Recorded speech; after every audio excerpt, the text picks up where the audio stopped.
Good morning, I'm Gretchen Ho. We're coming to you this Tuesday on the 9th of December, bringing you Morning Matters because your mornings matter. Let's get to the stories that matter today. President Bongbong Marcos issued a fresh update on the administration's anti-corruption campaign early this morning. He announced that an arrest warrant for contractor Sara is expected to be served this week. Do not get kidnapped. This is former spokesperson Harry Roque's warning to Senator Bato Dela Rosa amid reports of an issued ICC arrest warrant. And while the warrant is not yet verified, Senator Dela Rosa is missing in action. And some lawmakers reject claims that the national budget is being weaponized against Vice President Sara Duterte. They assert that the impeachment complaints are valid and based on legitimate grounds, not political targeting. Welcome to our program, Morning Matters, where we talk about the issues you need to know for the rest of your day. Now, first in the agenda, President Bongbong Marcos reported that the Court of Appeals has issued a freeze order on bank accounts, properties, and aircraft linked to alleged anomalies in flood control projects. The order covers Silver Wolves Construction Corporation, Skyyard Aviation Corporation, and the personal accounts of individuals under investigation, including Congressman Eric Yap and Edvic Yap. He said that more than 16 billion pesos flowed through Silver Wolves transactions from 2022 to 2025, mostly connected to DPWH flood control projects. To prevent the disposal of assets during the investigation, a total of 280 bank accounts, 22 insurance policies, 3 securities accounts, and 8 aircraft have been frozen. Marcos also reported that 8 DPWH personnel in Davao Occidental have expressed their intention to surrender to the NBI, while a warrant of arrest for Sara is expected this week. Kailangan natin ng mga freeze order na ito para hindi maibenta ang mga ari-arian at para maibalik natin sa ating mga kababayan ang bawat pisong pinaghihinalaang ninakaw. Magpapatuloy ang investigasyon. Magpapatuloy ang pagpapanagot at titiyakin ng pamahalaan na ang pera ng bayan ay maibabalik sa taong bayan. As questions swirl over the whereabouts of Senator Bato de la Rosa, Harry Roque says an ICC warrant for the senator is already out. But government agencies have yet to confirm receiving any official copy. Here's a report. Christmas is just around the corner, but the public still hasn't seen Senator Bato de la Rosa. He has been repeatedly sought out, especially now after lawyer Harry Roque, who is currently in The Hague, Netherlands, issued a warning directed at him. Roque claimed in a Facebook post that a warrant of arrest has already been issued against Senator de la Rosa. He urged the senator not to let himself be kidnapped and to insist on his right to be brought first before a Philippine court. Roque added that the ICC warrant for De La Rosa has been in existence for some time, but that the Department of Justice and the DILG-only officials received it yesterday. It is only now, he said, that the agencies will begin to act. That information has also reached the camp of Senator De La Rosa as confirmed by his lawyer on StoryCon. I know you're also close to Attorney Harry Roque, so na-confirm nyo na ba sa kanya that it's true and who his source is? Ang kanyang source is kanyang kaibigan daw eh. Parang second information lang din. Bottom line, marites pa rin lahat. But even before Roque's posts, it will be recalled that as early as November, Ombudsman Boyeng Remulla himself said that an arrest warrant had already been issued against De La Rosa. The next day, however, the International Criminal Court did not confirm whether such a warrant exists. The DOJ also said it had not received any copy, the same with the DILG. Despite this, on November 13, De La Rosa's camp filed a petition before the Supreme Court seeking to block the supposed ICC warrant. On Monday, Ombudsman Remulla again stood firm, insisting that the arrest warrant is real and that he is in possession of an unofficial copy. Alam mo naman si Ombudsman Remulla, lahat ng information nandyan sa kanya. Pero kung tatanungin mo, ayaw ibigay. Baka ginawa naman yun para mabulabog si Senator Bato at mag-move kaagad at mamonitor na nila. Ang tawag namin yan, bluff. He added that the senator was last seen in Pampanga. Torreon dismissed this as a bluff meant to rattle the senator and force him to move. So, if he is not in Pampanga, where is Senator Bato? You still don't know where Senator Dela Rosa is. Affirmative, ma'am. Affirmative. And I don't want to know also. I'm not asking so that I will not be kaya nga, I know, able to but- lie to you if you will ask me. Hindi ako magsisinungaling po. Should an ICC warrant indeed exist and should Dela Rosa be detained in The Hague alongside former President Duterte, Torion said he hopes the senator would still be allowed to participate in any possible impeachment proceedings against Vice President Sara Duterte. I do hope and pray that if such happens, Senator Bato would still be allowed to participate in any impeachment proceedings against the Vice President of the Republic of the Philippines. Meanwhile, the ICC has declined to comment on what it called speculation, emphasizing that all court records are publicly accessible on its website. Even the lawyer of former President Duterte, attorney Nicholas Kaufman, says he has no information on any supposed arrest warrant for Senator De La Rosa. Navotas Representative Toby Chanco said the bill establishing the Independent Commission Against Infrastructure Corruption remains alive in the House of Representatives. Chanco told One News Storycon that President Bongbong Marcos does not necessarily need to certify the bill as urgent, stressing that what is more important is for Malacanang to clarify its policy direction. Not certifying it urgent, but knowing from the palace kung ano ba talaga, what direction will we take, no? I think that's the most important thing because baka the other members of Congress would wait for that before acting. He also expressed confidence that Congress can still pass the bill before the end of the month. Chanco explained that the only purpose of tagging the measure as urgent is to bypass the mandatory 3-day interval between second and third readings. May enough time, basta mag-meeting yung appropriations at hindi kailangan ng urgency. Some lawmakers are pushing back against claims that the national budget is being used to target Vice President Sara Duterte. They insist the impeachment complaints against her have a legitimate basis. Here is a report. Only 2 months left and the 1-year bar rule will expire for new impeachment cases against Vice President Sara Duterte. Teddy Casino of Bayan said the group plans to file another complaint, but VP Sara was not surprised. She said the impeachment is once again being used as a bargaining chip to push through the 2026 national budget. VP Sara added that she is ready to answer any allegations but will not stay silent if the process is being turned into a budget-driven racket. Some congressmen immediately pushed back. House Deputy Minority Leader Antonio Tino said it is wrong to tie the budget to impeachment, noting that the complaint has a legitimate basis, citing cases like Mary Grace Piatos and other controversial names.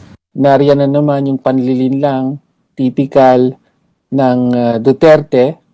No, sabi niya, handa naman siyang palaging sagutin ang anumang tanong kaugnay sa paggastos niya ng pondo. Lagi niya sinasabi yan, pero pagka may actual na venue at pagkakataon na, iiwas siya, di ba? O hindi sasagot. ML Party-list Representative Leila de Lima echoed this view, saying the budget should no longer be linked to impeachment, as House deliberations concluded back in October. I don't think it's fair for her to tie up yung issue ng impeachment, possible filing of new impeachment complaint against her sa budget process. Meanwhile, the direction of the House remains uncertain as it awaits the Supreme Court's decision on the motion for reconsideration regarding the first impeachment. For News 5, I'm Marian Enriquez. We are One News. Congresswoman Leila de Lima is demanding answers from the House of Representatives on why calls for an open BICAM have not moved forward. De Lima said she is preparing a parliamentary inquiry after learning that the proposal has been left sitting at the committee level. She added that House rules may block her from delivering a privileged speech on the matter, but questioned why such an urgent transparency measure has not been prioritized, especially with BICAM meetings set to begin soon. Speaker Boji D previously expressed support for live streaming BICAM sessions, but no action has been taken so far. Coming right up, let's talk about how Congress is a step ahead of the Supreme Court in returning 60 billion pesos to PhilHealth. Congressman Zia Alonto Adyong joins us next. Don't go away. Morning Matters will be back.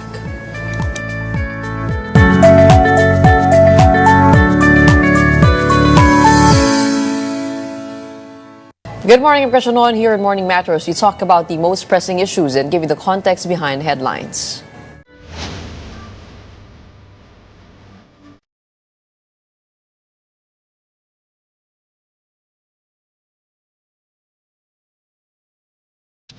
The House of Representatives may already be a step ahead of the Supreme Court in returning 60 billion pesos to PhilHealth.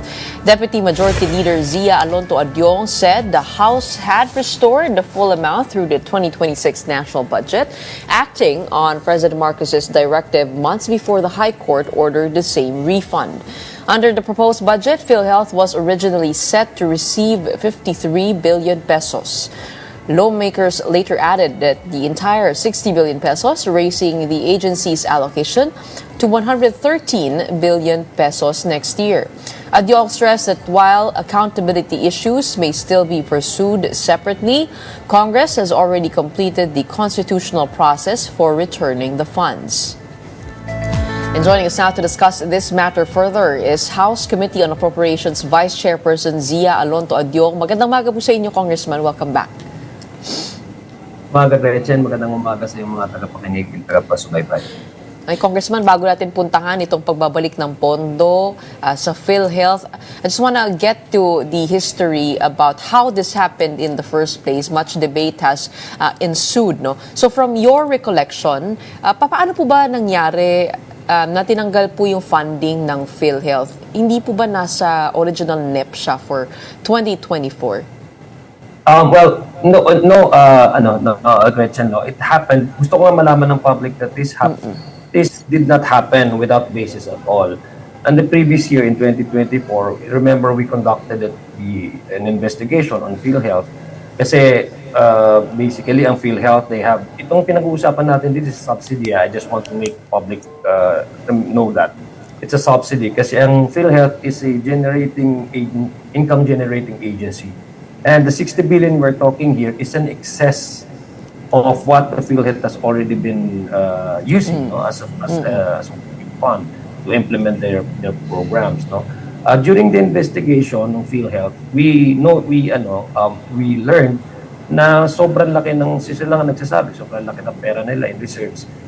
In fact, yung may under the UHC law, meron talagang yung computation nila to invest kasi PhilHealth has the capacity to invest, no, in order to get more revenues at better use it for premiums.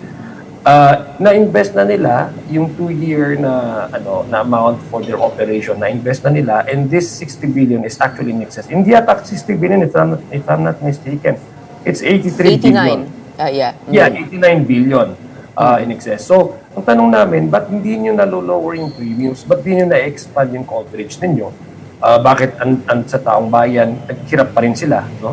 In fact, hindi yung mga ibang mga ordinary na tao, hindi nila na-avail kasi alam natin yan dahil meron tayong medical assistance na binibigay sa mga hospitals.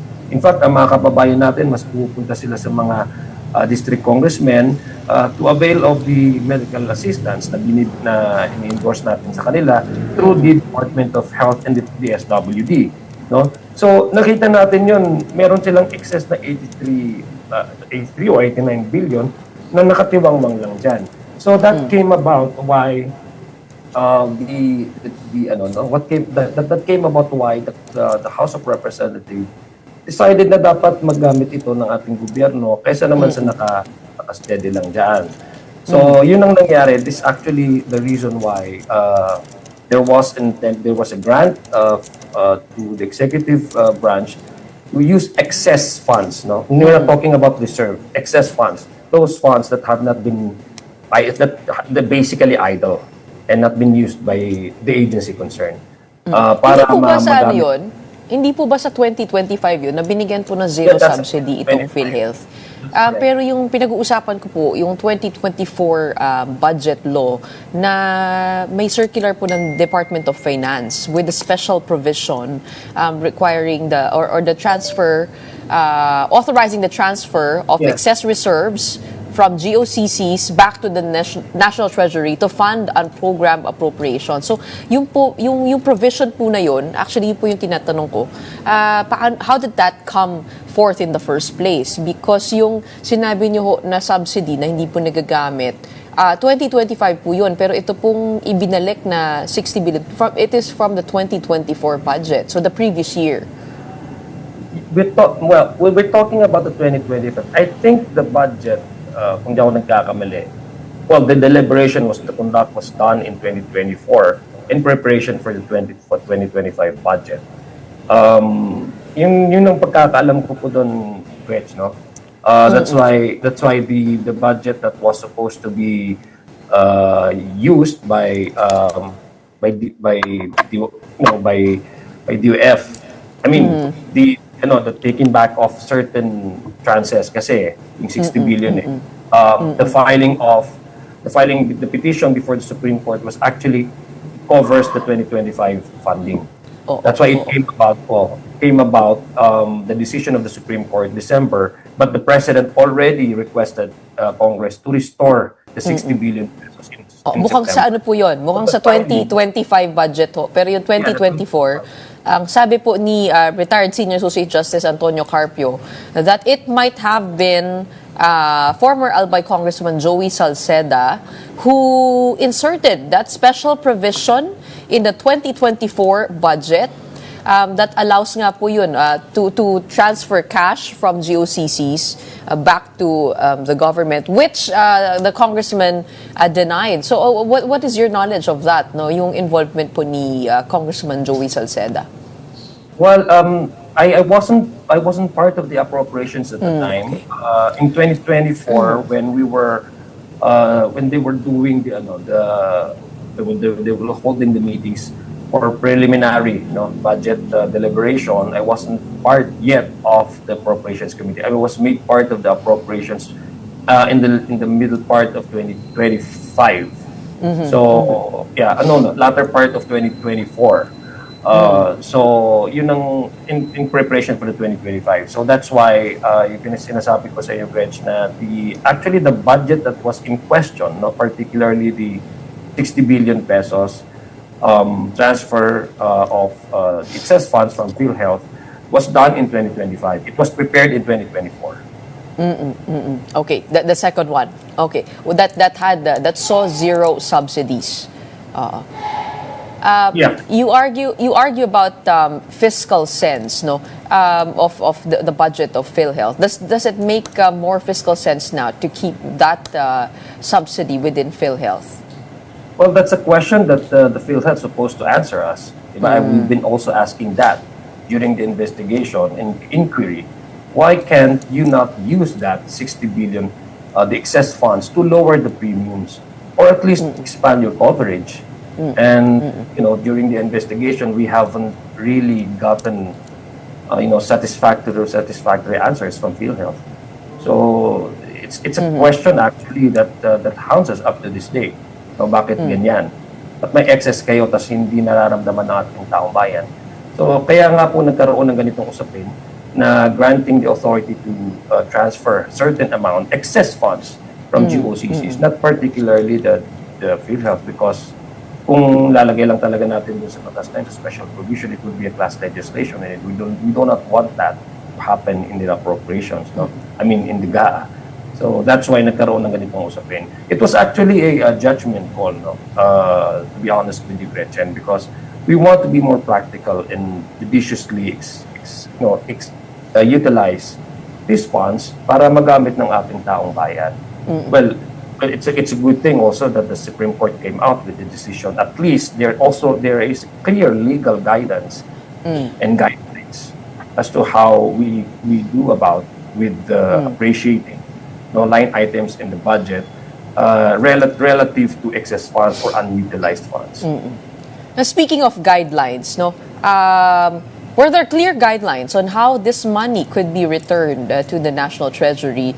Si former Soljen Hilbay posted recently na kung kukunin lang po itong pondo na ito sa 2026 national budget, then it would just be, funded with new taxes. He said that instead of getting that from the 2026 budget, there should be an investigation as to kung saan napunta yung original po na 60 billion pesos and an accounting of how that was spent. Your comment on that? Well, una sa lahat, unang-una, this is actually an issue of constitutionality, Gretchen. Actually, the issue came about when the petition was filed before the Supreme Court. And so, as one of the members of the House of Representatives, my approach on this case is basically relied upon how the Supreme Court decides. And basically what they have decided is that it's unconstitutional. So it's a matter of constitutional question, which for me, basically has only the Supreme Court has the capacity, in fact the mandate, to interpret these laws. And covering the transfer of these funds from PhilHealth to National Treasury, it's very clear that the Supreme Court has said that the validity on the issuance of this transfer is unconstitutional. But as to citing culpability or wrongdoings or criminal aspect on that, for that matter, in fact, the Supreme Court also denied and rejected the petitioner's plea that they should be a way to find those responsible for the transfer from the PhilHealth to National Treasury be held accountable and liable. The Supreme Court has rejected that petition, that plea. So, if we are looking at wrongdoings here, it's actually the Supreme Court that has said it was done, though it was something that is not, that is not constitutionally sound. It is done in good faith. That's according to the ruling of the Supreme Court. And so there will be questions. I understand. I completely sympathize with the concern of the public. Sabi ko nga, it's a good thing also that the House of Representatives has learned the lesson because the Supreme Court has cited specific, guided us specific mechanism on how we can actually go about with excess funds. Those funds that have been sitting idly in agencies na hindi nila ginagamit para naman makapigay ng serbisyo sa taong bayan. So at least we are guided by this time. Kumbaga, Supreme Court na po nagsabi na hindi na po kailangan imbestigahan ito. No, I'm not saying that. Oo. All I'm saying, Gretchen, is that as far as finding liability or wrongdoings on the part of the executive, whoever they may be, the Supreme Court has actually rejected that plea. It's part of the petitioner's plea na magkaroon ng But as to the investigation, Gretchen, the House can actually do some investigation, as to we can conduct at any time investigation, but then again that's already moot in academic if you ask me, because the Supreme Court has already decided on the matter. And what we did on our part in terms of legislation, because our mandate in our task and role is actually to appropriate these funds, to come up with the funding so that we can actually compensate or restore the asset that was taken from PhilHealth to the National Treasury. So that's what we did prior to the handing out of the Supreme Court's decision. We have already restored the 60 billion pesos as requested and directed by the President to the national expenditure, to the HGAB, the version of the House, for the 2026 expenditure General Appropriations Act, the operation of our government in 2026. So that was days ahead of the Supreme Court's decision. Kasi kung titingnan po natin, napaka-powerful naman ho ng isang provision lamang that was able to do this. Yung special provision in the 2024 GAA that allowed for yun nga po, yung excess funds from GOCCs to be transferred back to National Treasury. But that insertion of that provision happened in the BICAM, tama ho ba? Yes, yes. Actually, it happened in the BICAM kung di ako nagkakamali. Because the HGAB was not actually the final, the bill, that would be signed by the president. It's all the amendments and yung paano improve pa yung draft ng House version ng HGAB is actually done during the bicameral conference. But you also mentioned, ito sabi niyo po, if there is a process for getting money, there is also a process for returning.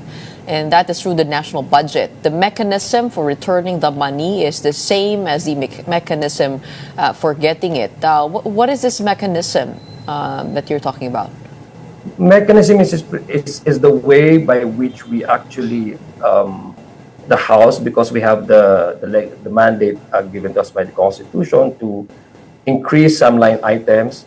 The reason why we're holding the pre-budget deliberation and the plenary debate is for the House to appreciate how agencies have been using their funds, whether unutilized by ito, whether low utilization rate. So makikita mo doon kasi kung ano yung priority ng ng ahensya. Kung hindi talaga ginagamit yung budget na yan, yung pera, yung pondo na yan, isayang naman nakatiwangwang lang yan. So might as well, align that to other programs of the government, of the agency na nagagamit nila. So that's one mechanism that we do. And number two, the way we can actually move forward in trying to balance it out, kasi may ceiling ang pondo talaga sa NEP, is to make sure that those programs that have been properly and effectively being implemented by certain agency would continue on. Makikita natin doon yung continuing appropriations, pati na rin yung mga obligated na fundings, no? Yung sinasabi nilang obligated na hindi mo po pwedeng stop kasi you have to continue that. So those are the mechanism which I think yun ang minimiin ko na mga mekanismo kung bakit ito dapat ang House of Representatives constitutionally mandated to restore back the 60 billion because it came out during the 2025 special provision. So yes, ang nagsabi na nga Supreme Court unconstitutional, but prior to the handing out of their decision, it was also done in a constitutionally mandated mechanism for the House to restore back the 60 billion that was taken from PhilHealth to National Treasury. But you also mentioned that prior to this Supreme Court decision, ibinalik nyo na ito. Binalik na, yes. Oo. I understand the moves to rectify, but doesn't it mean also that somehow parang double billing po ito sa taong bayan? Si Cardinal Ambuna po nagsabi nun, if you're gonna get it from the budget of this year, it means kinuha nyo na naman po sa taong bayan yan, imbis na hanapin kung saan napunta yung 60 billion. If we don't focus on that, doesn't that mean that it's effectively lost already, yung 60 billion in the past budgets? Yes, but there was already, hindi na siya Gretchen na buo, kung hindi ako nagkakamali. It was actually done, the transfer was actually done in tranches. It was not transferred the whole amount, the 60 billion. It was through the series of tranches. And so, in the National Treasury, nandun naman po sa National Treasury yan. I'm sure they have the documentation for that. So, hindi naman agad-agad magagamit na yan kung winabalik naman yan sa National Treasury. Again, when it comes to funding naman talaga, meron namang existing na mga funds na allocated per line item per agencies. You can only use that from the National Treasury if there is no more funding for specific programs. Say, for example, big-ticket programs, multi-year implementation of a big-ticket programs and number two is if there are disasters that have been, that visit a certain area that requires the government to respond to. That's the actual thing that you can use the funds that's lodged in the National Treasury because this is what we call the unappropriated appropriations, diba? So it was done in tranches. Hindi naman yung buo na 60 billion po ang transfer sa National Treasury. Hindi nga siya nabuo because the Supreme Court already issued a TRO. Hindi po ba 20 billion lang po yung naipatigil? Doon sa 89 billion, parang 60 billion po ay na-transfer, tapos 29 po yung pinigilan. So meron pong... So yung 60 billion po na sinasabi po natin, actually na-transfer ho yun. Sa pagkakalam ko, Gretchen, no, correct, I have to look, when I reviewed my data, it was actually, some portion of the 60 billion was not completely transferred. It was not the whole amount. Supreme Court, you can check your data, maybe I could be wrong. But in sometime in April, Supreme Court has already issued a TRO halting the transfer of these funds. But as to just as to where would these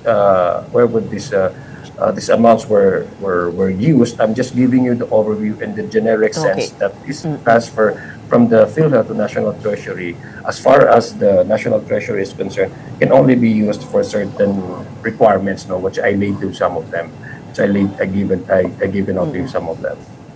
Okay. The BICAM hearings are about to happen. There are calls for an open BICAM. Can we just get some clarity on that, kung magiging transparent po yun? Kasi meron na rin po nagsasabi na magiging ila-livestream ho. So meron na po bang final policy? Meron po talagang push yan, yung open BICAM. In fact, I personally would want the BICAM to be livestream. Decision lang kasi ng BICAM yan eh. Well, the House of Representatives can file a resolution to that effect.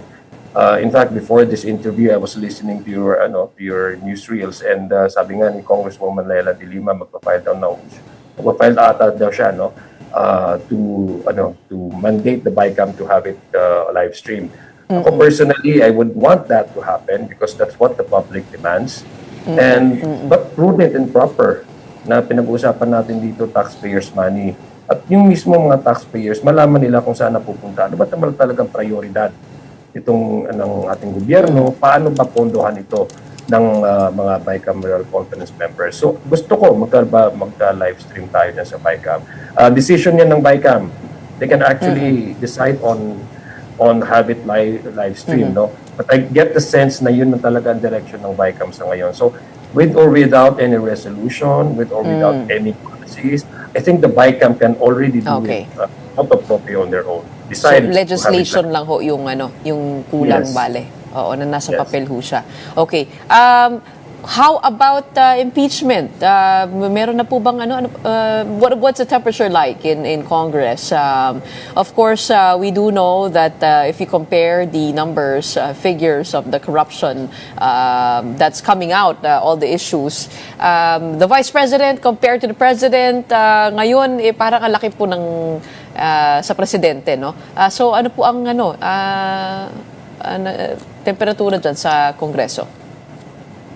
Sa ngayon, remember, Gretchen, we're just waiting for the final ruling of the Supreme Court, no, relative to the MR that we filed in the previous Congress. Kasi hindi pa talaga nare-resolve yung with penalty ng Supreme Court. So that's actually where the House of Representatives currently is standing on. We're waiting for the MR. For me, it's too premature without even waiting for the MR, the finality of the MR, to even discuss about that, no.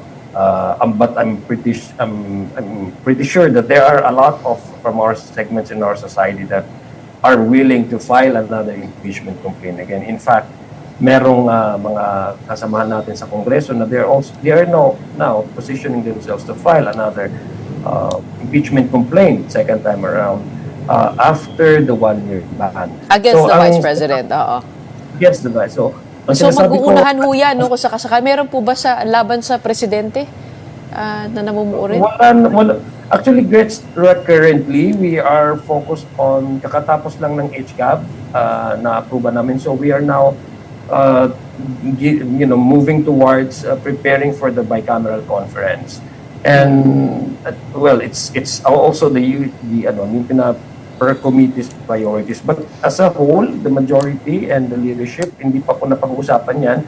Kaya sabi ko nga, ang position ngayon ng House of Representatives, we still await the final decision of the Supreme Court. But then again, there are also members who are now anticipating na kung if ever na hindi pa lumabas yung final decision ng MR, once na ma-reach yung 1-year ban for this Congress to file an impeachment, there are members of the House, in fact, groups of civil society organizations that are now positioning themselves to file another impeachment. That's what I learned, and that's the generic sense, the general sense that we gather from the House.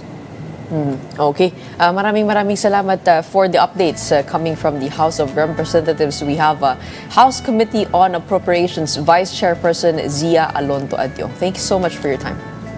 Thank you, Gretchen, for the invitation. Magandang umaga po. Stay tuned. No Morning Matters will be back after a quick break. Keep it here in One News.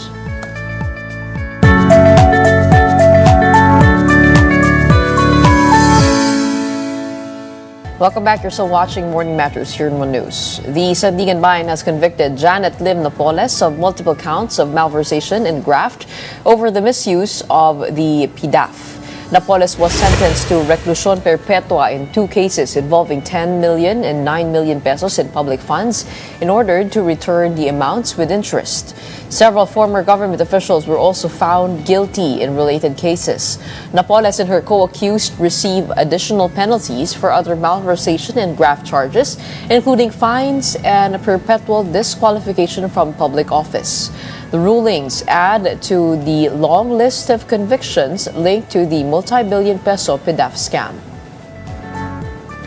Former Comelec Commissioner Attorney Rowena Guanzon said the police will now file a case against a man she had an altercation with at a mall in Makati.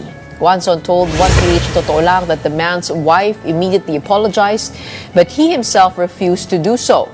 Guanzon added that online trolls have been targeting her, but she will not engage with them. Now, reflecting on the incident, she noted that she could have treated the man as a laughing matter given his inappropriate behavior and refusal to take accountability. Oh, my mental process is different from most people kasi I'm very extemporaneous, di ba? Yung PGMN ko nga ng mga episodes, walang script yun eh. So, I'm really, my mind really works differently. So, everything, when I say something, pati yung humor ko pumapasok and everything. Okay. Yung that altercation, when he told me to leave because I was coughing, he said he should not be in the mall. And I told him, if you are sick, you should not be here in the mall. I think you should apologize to me because, people there knew me. And does the case filed by ex-Comelec Commissioner Rowena Guanzon actually have merit, or will it go nowhere? Because there was no malicious intent from the accused. To answer that, we have on the show Attorney Jocelyn Dela, Secretary General of the National Union of People's Lawyers. Magandang umaga po sa inyo, Attorney. Good morning, Gretchen. Good morning po sa lahat na nakikinig na nanood. Okay, we have yet to get down to the facts of what actually happened. There are always 2 sides to a story, di po ba? Pero kayo po, nung napanood niyo po itong video, what came to mind as to what cases can be filed here by both parties? Let's start first with the side of Attorney Rowena Guanzon. Well, if there were threatening remarks made against her person, it would depend on what the degree of the threat made against her. So she could probably resort to grave threats or even unjust vexation, yung annoyance, kung nag-cause ng annoyance or some kind of humiliation against her. The other party naman siguro could consider oral defamation or even slander. Defamation na verbal yung ginawa, no? Kaya lang we don't have the facts at hand, no? We have not seen, ako, hindi ko alam, no? Yung the other side, I haven't heard the other party make any claims against the former commissioner. Ayun. So, I cannot really conclude, no? What is the most viable. But I heard that the former commissioner has already filed a case, no, with the PNP for investigation. So let's see, no, kung ano man yung magiging meritorious, no, among the claims, no, between the parties. Well, sabi po ni Attorney Guanzon, no, na ito po yung sinabi sa kanya, you're coughing, you should leave the mall and you should stay at home. Oo. Are those enough? Yeah. Well, coming from our experience during the COVID-19 pandemic, it's not entirely baseless, no, for one to be extremely cautious in public places, no? Kaya lang, siguro ang nagmamatter dito yung manner of delivery, no?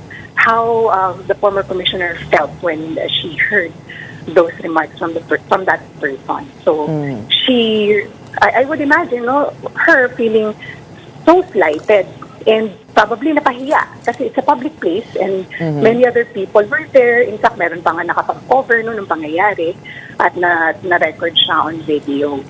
So yun, no, tingin ko kung pag-uusapan natin yung basis, anong basis ng tao na yun para sabihin yun, there might be a reason, no, that we can understand. But the manner of delivery, no, and the circumstance, no, surrounding them at the time, no, magmamatter din. Okay.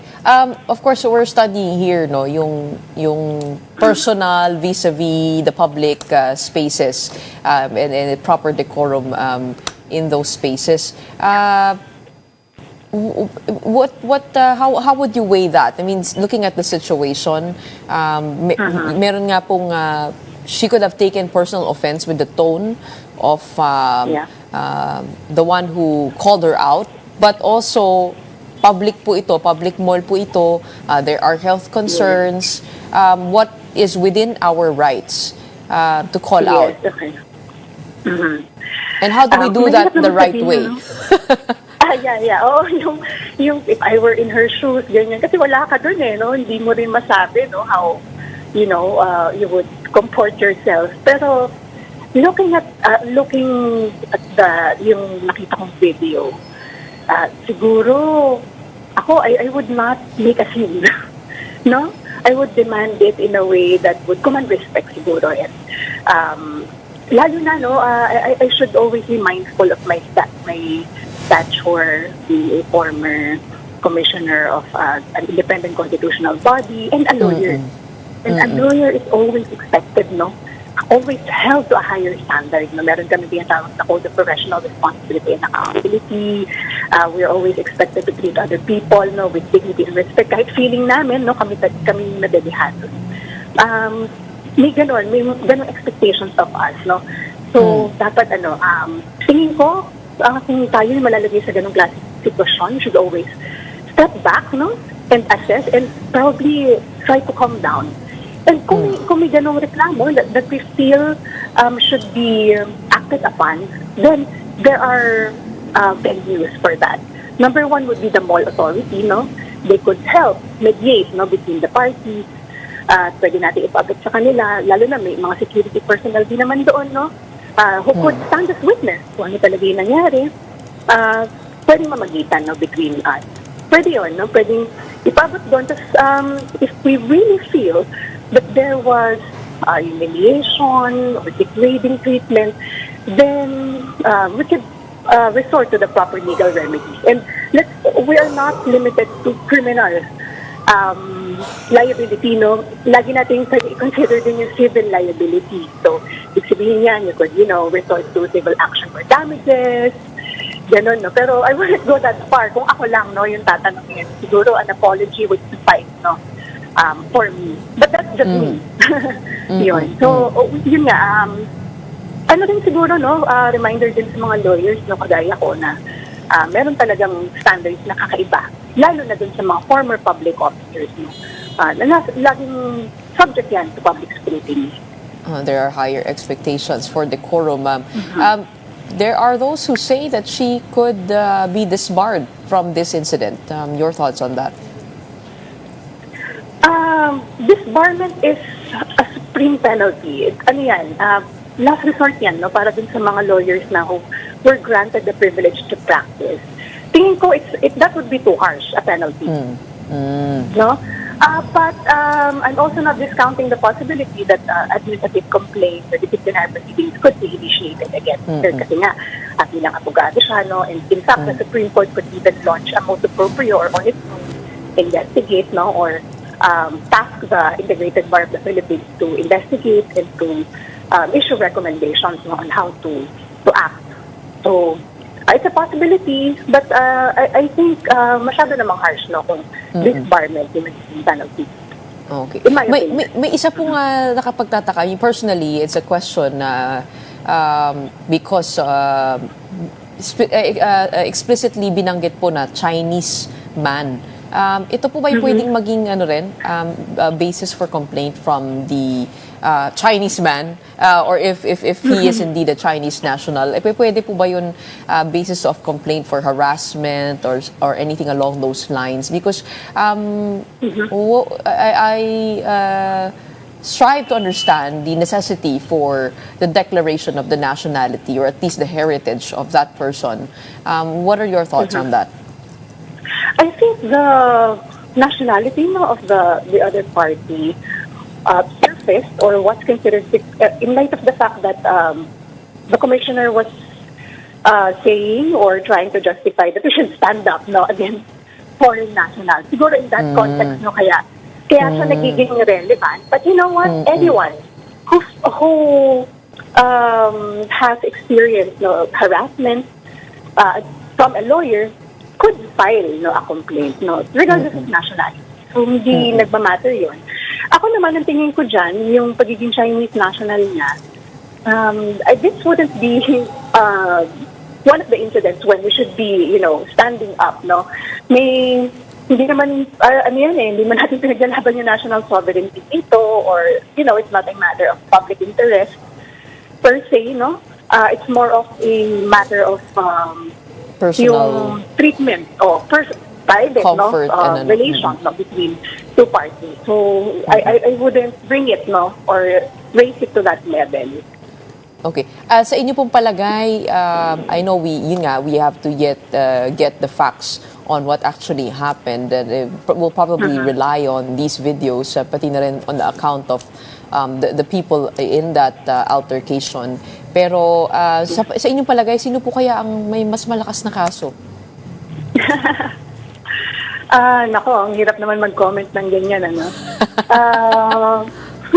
hirap ng tanong mo, Gretchen, Kasi I also want to be fair to the former commissioner, because, like you said, we haven't seen the entirety of what really happened. There could be something behind the scenes that were not captured on camera.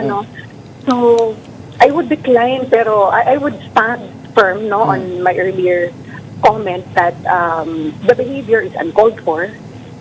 My opinion, nag-cause talaga siya ng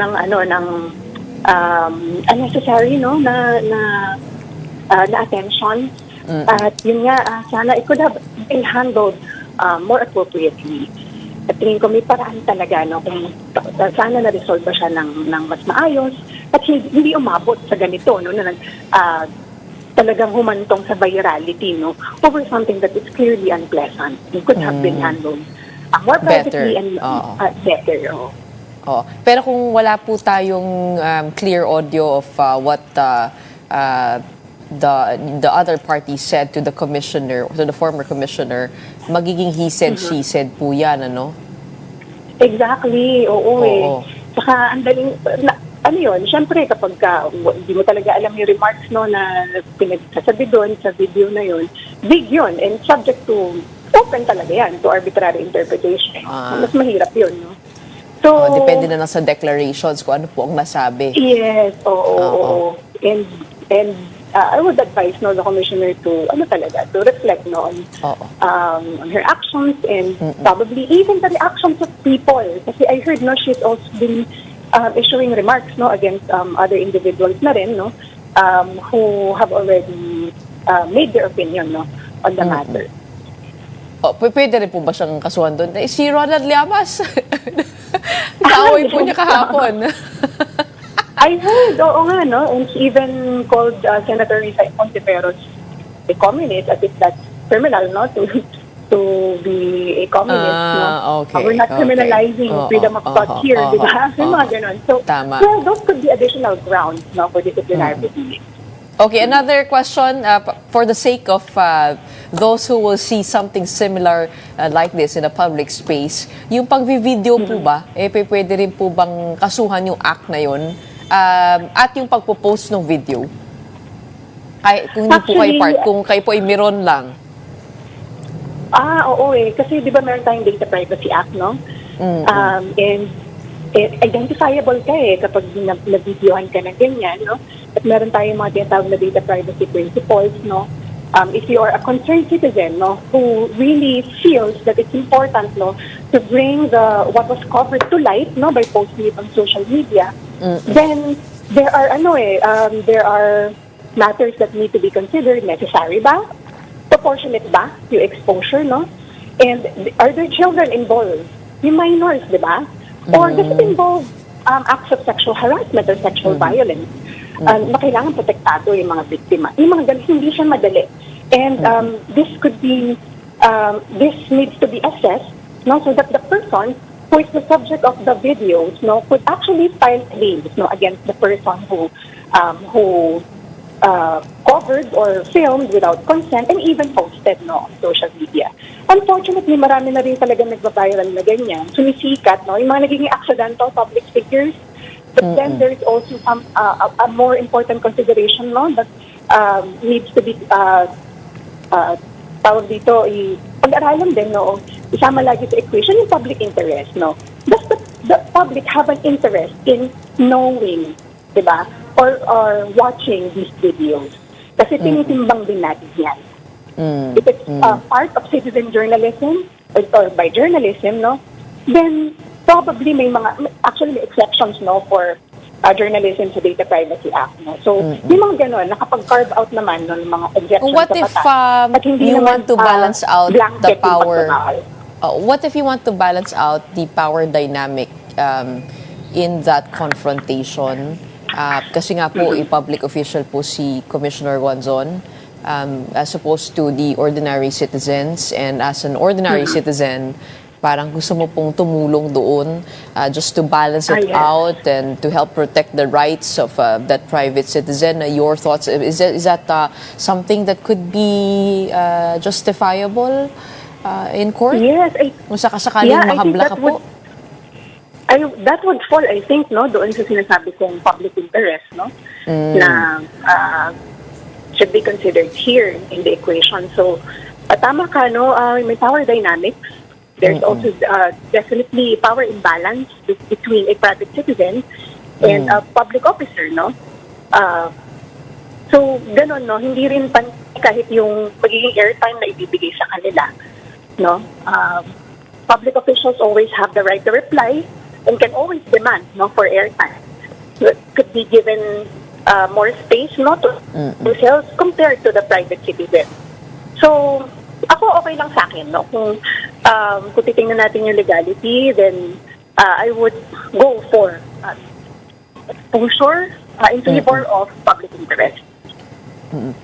What is your advice to those who somehow go through something uncomfortable like that in public? No, for example, they're afraid for their own health. What was the better way of approaching the former commissioner? Well, if the other person, no, already did it respectfully, then tingin ko, hindi kasi natin kontrolado, no, paano magre-react yung ibang tao. But I would always advise, no, people to approach others, no, strangers, especially in public places, with utmost respect. But tayong mga Pilipino, magaling naman tayo dyan, magagalang tayo by nature, di ba? Sabihin lang natin, mawalang galang na po, pwede po ba? Pwede po ba natin takpan yung bibig, ganyan, o gumamit ng face mask, no, kapag tayo inuubo, kasi lalo na lang sa public places. We have the right, no, to be treated din naman with kindness and consideration ng ating kapwa. Okay, so basta laging mabait, proper and professional. Okay. Something good to note. There are lessons to take from this incident. This viral incident. Okay, maraming salamat po for joining us today and helping us gain perspective on that. We have Attorney Jocelyn Dela of the National Union of People's Lawyers. Let's move on over to weather. Pag-asa is monitoring a new low-pressure area inside Philippine territory. It was last spotted 390 kilometers west of Puerto Princesa City, Palawan, and has a medium chance of intensifying into a tropical depression within the next 24 hours. Meanwhile, the northeast monsoon is bringing cloudy skies with light rains over Batanes and Ilocos Norte, as well as partly cloudy to cloudy skies with isolated rains across Metro Manila, the rest of Ilocos region, and the rest of Central Luzon. The shear line is affecting the Cordillera Administrative Region, Cagayan, Isabela, Nueva Vizcaya, Quirino, Aurora, and Quezon. In sports, Team Philippines has reached the semifinals of the men's football tournament at the SEA Games after 34 years. The Philippines defeated defending champion Indonesia, putting the country in contention for a possible gold medal. In addition, the Philippine women's football team also triumphed, beating powerhouse Vietnam in the preliminary round. Meanwhile, the Philippine men's polo team now aims for bronze against Malaysia after their loss to Thailand. The SEA Games are being held in Thailand. Better catch those games as the Southeast Asian Games begin. And that wraps up today's episode of Morning Matters. We hope we've given you the right start to your morning. Let's go ahead and make the day matter. My name is Gretchen Ho. Kapatid, we are One News, all sides, all the time.